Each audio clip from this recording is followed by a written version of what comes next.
Assalamualaikum warahmatullahi wabarakatuh. Alhamdulillahirrabbilalamin. Allahumma sholli ala Muhammad wa ala ali Muhammad. Pemirsa, salam jumpa kembali dalam program Kabar Petang edisi hari Selasa 29 Juni 2021. Selama beberapa menit ke depan kita akan mengupas tema paling aktual hari ini dengan narasumber yang kompeten dan tentu saja dari sudut pandang Islam. Bersama saya Ahmad Adiasta, inilah Kabar Petang selengkapnya.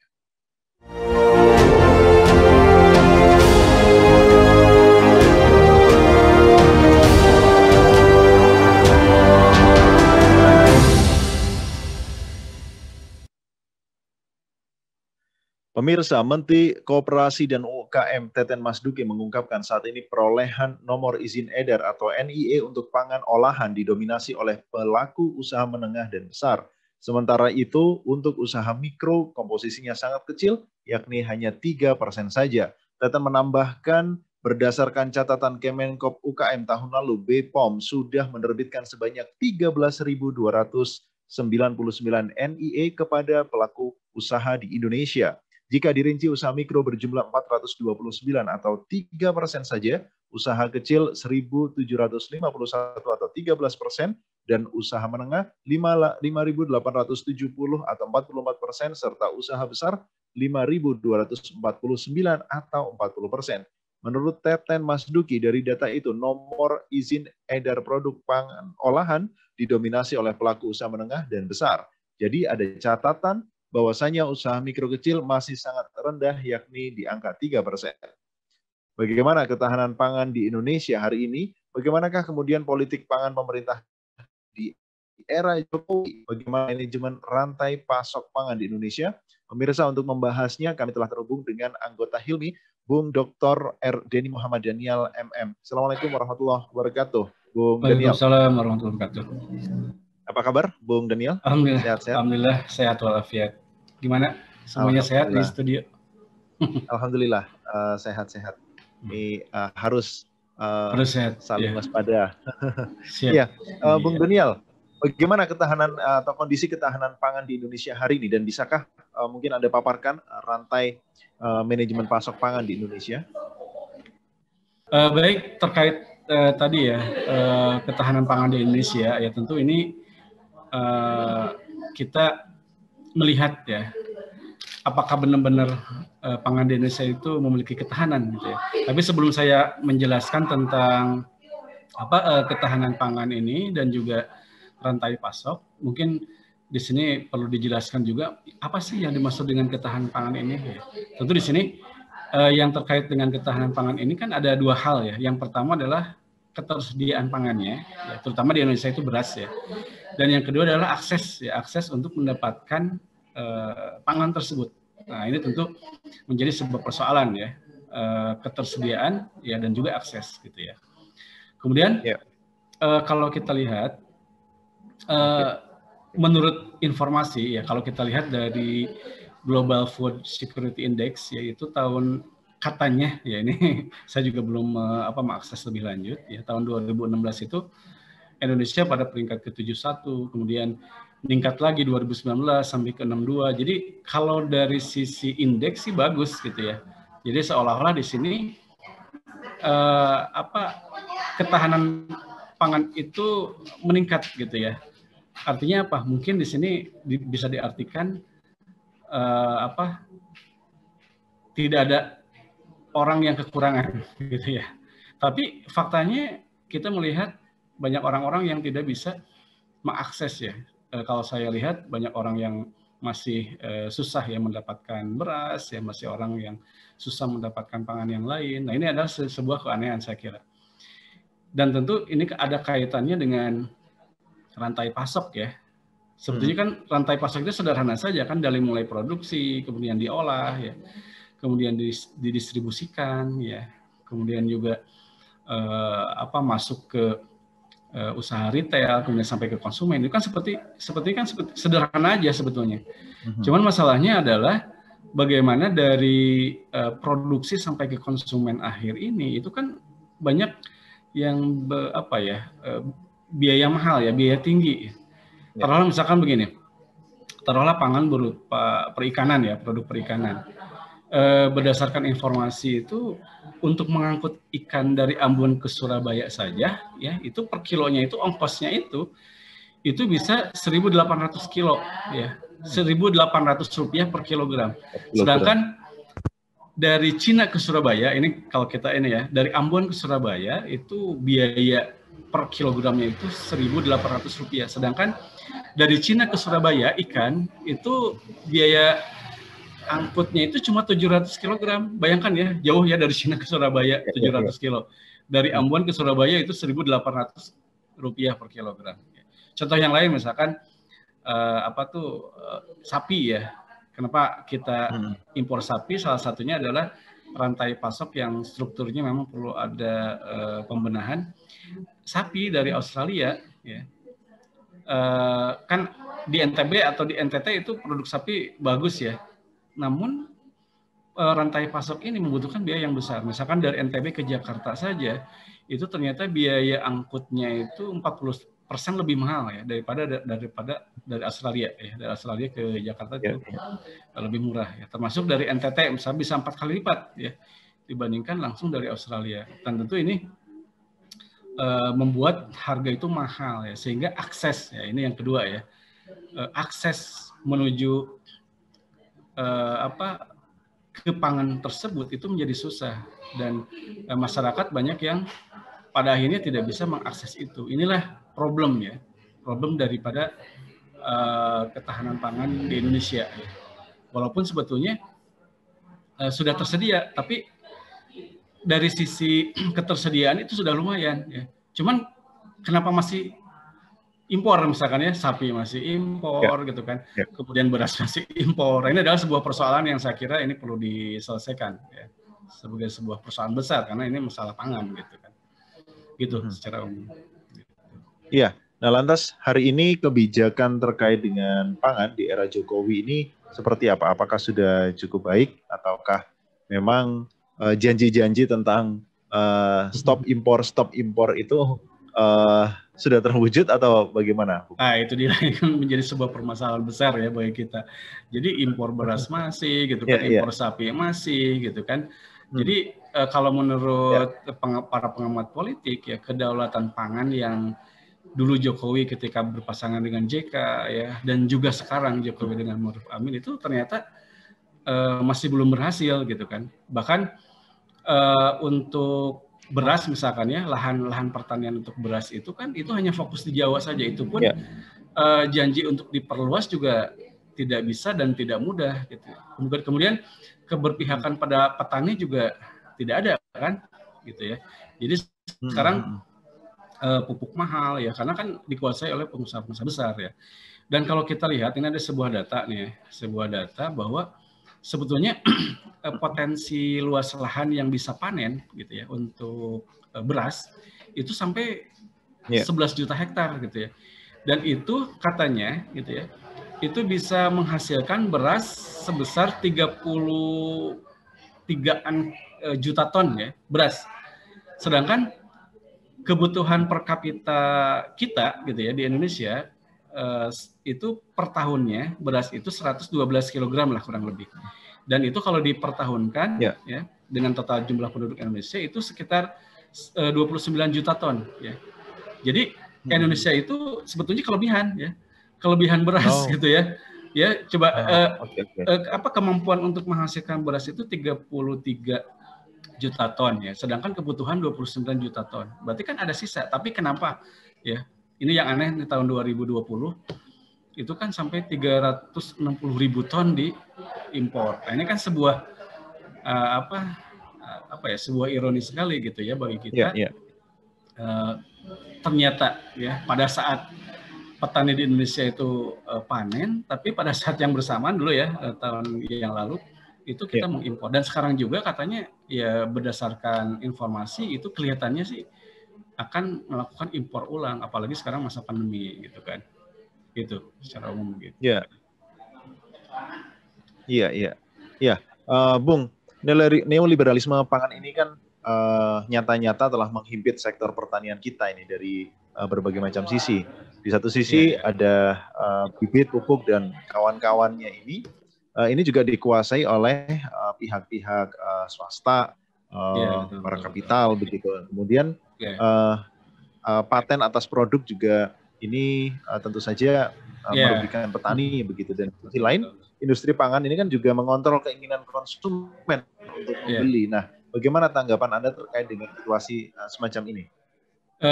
Saya mencoba untuk menjelaskan ini dulu ya, di mana agak miris juga ya. Jadi para pengusaha besar ya, baik di Indonesia bahkan di luar negeri itu sudah masuk ke Indonesia, itu mereka ternyata menguasai yang pertama ya. Itu dari hulu ke hilir ya. Yeah. Yang pertama adalah benih dan obat-obatan. Itu udah dikuasai oleh mereka pengusaha besar. Kemudian yang kedua, industri pengolahan ya, pengepakan bahkan perdagangan hingga ke retail ya, itu sudah mereka kuasai gitu. Dan ini kan jadi ini saya akan mengungkap sejarah ya, awalnya mereka kenapa sih bisa menguasai ya. Jadi pada awalnya mereka kan masuk melalui perdagangan tuh. Mereka berdagang kebutuhan pertanian gitu ya. Kemudian setelah berikutnya mereka kan ini pasokan harus terjamin keberadaannya. Maka mau tidak mau nih tidak bisa berdagang kemudian memproduksi di negara mereka, harus memproduksi di negara tujuan seperti Indonesia misalkan. Makanya mereka sekarang membuat perusahaan dan masuk ke produksi gitu ya. Nah, setelah itu bagaimana untuk meningkatkan volume produksi?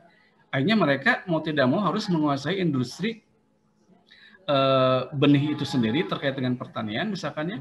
Kemudian mereka harus menciptakan ya ketergantungan gitu ya. Nah, setelah itu baru mereka masuk ke industri yang lain, misalkan mengakuisisi perusahaan nasional gitu ya. Nah, setelah mengakuisisi perusahaan nasional baru mereka bisa menguasai retail gitu. Jadi langkah-langkah mereka awalnya kan perdagangan ya, sampai kemudian mereka bisa menguasai retail. Dan ini adalah tentu menjadi sebuah menurut saya permasalahan yang besar. Kenapa sih pemerintah kita, rezim kita gitu ya, itu tidak memperhatikan ini ya.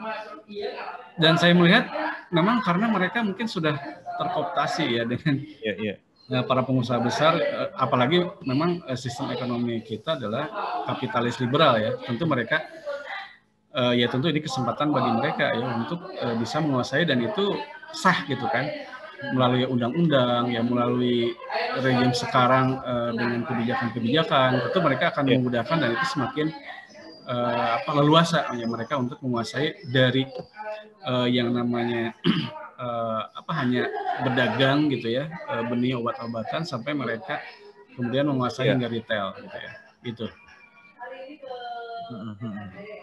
Iya.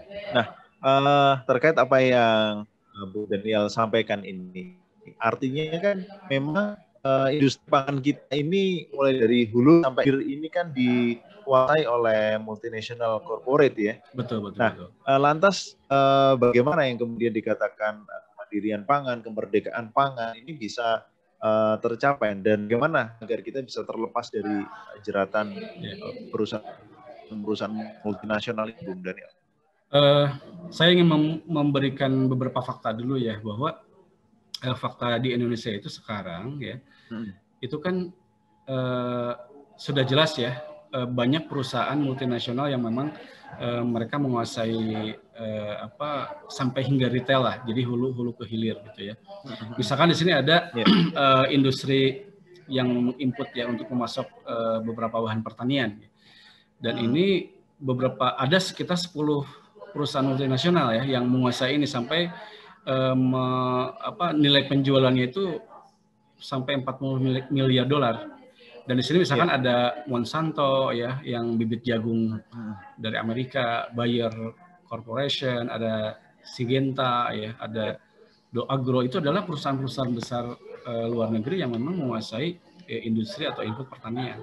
Kemudian juga di sini ada tidak hanya input pertaniannya, bahan baku ya, juga ada penjualan pangan ya. Penjualannya itu dikuasai oleh 5 perusahaan besar ya. Misalkan ada Nestle gitu, ada Cargill, ada Unilever, ada Kraft ya. Mungkin kita Unilever, Nestle gitu ya, itu Kraft itu juga udah familiar dengan kita, dan itu sudah lama mencengkram ya. Sampai juga tidak hanya ke input pertanian, kemudian penjualan pangan ya, juga kepada retail juga.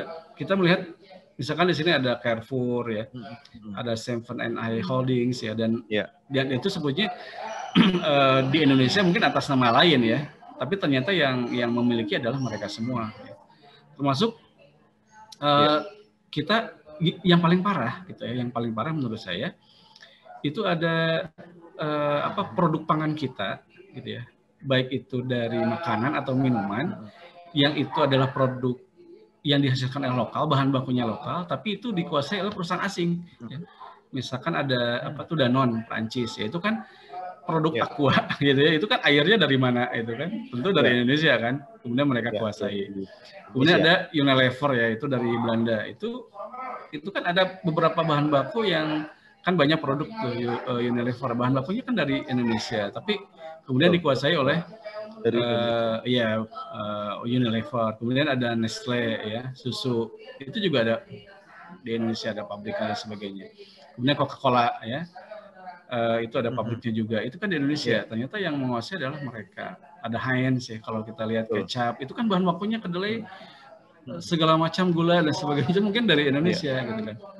Ada Numiko, ada Philip Morris dan sebagainya. Jadi itu yang paling parah adalah bahan bakunya dari Indonesia, ternyata kepemilikannya adalah mereka. Dan ini tentu kita harus bisa melemaskan ya jeratan dari mereka, dan itu tentu kaitannya dengan political will pemerintah kita gitu ya. Jadi sampai sejauh mana political will pemerintah kita terhadap kenyataan seperti ini gitu. Ini kan malah mengundang investor diundang. Tujuannya apa? Ya pasti kan mereka seneng ya, apalagi Indonesia itu kan 250 juta ya penduduk yang tentu ini pasar besar gitu ya bagi mereka. Jadi ketika diundang ya tujuannya investasi, dan para pejabatnya mungkin disuap dengan suap berapa gitu kan, dan akhirnya ya mereka menyetujui ya, misalkan di DPR atau di pemerintahan ya, menyetujui ya masuk dengan mudah gitu kan, dengan peraturan yang ada gitu. Nah, inilah ya sangat miris sekali yang tentu political will regime ini juga tidak pro ya terhadap rakyat gitu. Seperti itu. Ya, nah, ya mungkin terakhir ini Bung Daniel. Pangan ini kan kebutuhan paling mendasar begitu bagi masyarakat, bagi rakyat Indonesia, bagi semua orang mungkin ya, boleh dikatakan setiap manusia kebutuhan dasarnya adalah pangan. Nah, lantas jika industri pangan ini dikapitalisasi, akses untuk mendapatkan makanan ini tentu saja dengan harga yang bisa atau hanya bisa diakses dengan harga yang cukup tinggi begitu. Nah, lantas bagaimana kemudian kita sebagai kaum muslimin bisa lepas dari hal tersebut dan tidak lagi ketergantungan terhadap kapitalisasi produk pangan ini, Bu? Iya. Sebetulnya kita mudah saja ya kalau kita berpikir ya, apalagi bagaimana Islam juga membuat solusi ya. Seperti misalkan begini, ini saya ada fakta-fakta sedikit ya.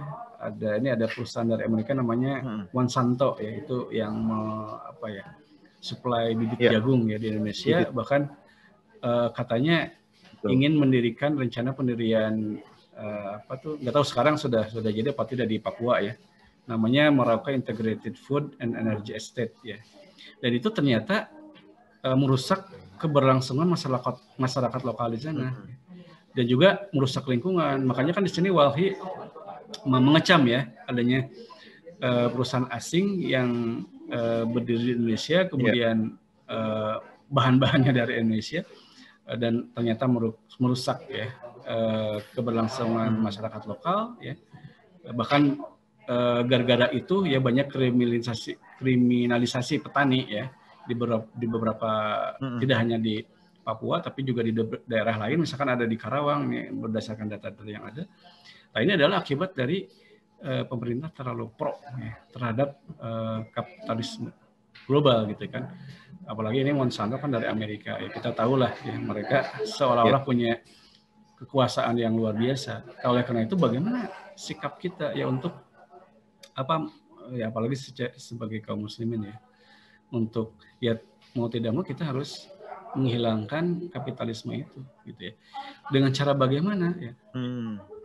Tentu ini kan kita harus ada perkuatan akidah kita ya. Jadi sistem ini harus dirubah sebetulnya. Jadi merubah sistem ini yang memang menjadi perjuangan bagi kita untuk bisa lepas ya. Jadi kalau memang di Indonesia itu saya yakin ya banyak orang-orang yang soleh, tapi ketika mereka diam, kemudian sistemnya tidak berganti gitu kan, itu kapitalisme itu akan menjadi sebuah apa ya ideologi ya yang apa akan mencengkram terus gitu kan. Oleh karena itu maka banyak orang soleh ini maka kita harus mempengaruhi mereka untuk supaya bisa merubah mindset ya. Yang tadinya sekuler ya kapitalis ya menjadi Islam ya. Maka dengan perubahan sistem ini ya dengan daulah Islam ini itu tentu menjadi satu-satunya ya yang pada akhirnya ke sana gitu ya. Solusi yang bisa karena kita sudah tidak percaya lagi dengan ideologi sekarang gitu kan. Jadi satu-satunya adalah seperti itu. Gitu. Oke. Ya. Baik, terima kasih Bung Dr. Muhammad Daniel atas analisa dan juga penjelasan data-datanya di kesempatan petang hari ini. Semoga banyak hal yang bisa kita ambil manfaat dari sini dan tentu saja kita semua bisa berbenah untuk menuju kehidupan yang lebih baik, yakni dengan amin. Baik, selamat petang Bung Daniel, selamat melanjutkan aktivitas. Assalamualaikum warahmatullahi wabarakatuh. Waalaikumsalam warahmatullahi wabarakatuh. Baik, dan pemirsa, demikianlah program Kabar Petang edisi hari ini, Selasa 29 Juni 2021. Semoga banyak manfaat yang bisa kita ambil dari program ini. Like video ini jika Anda suka dan share informasi berharga ini agar manfaatnya dapat dirasakan oleh lebih banyak orang lagi. Sampai jumpa di jam dan juga channel yang sama. Saya Ahmad Adi Esta pamit undur diri. Assalamualaikum warahmatullahi wabarakatuh.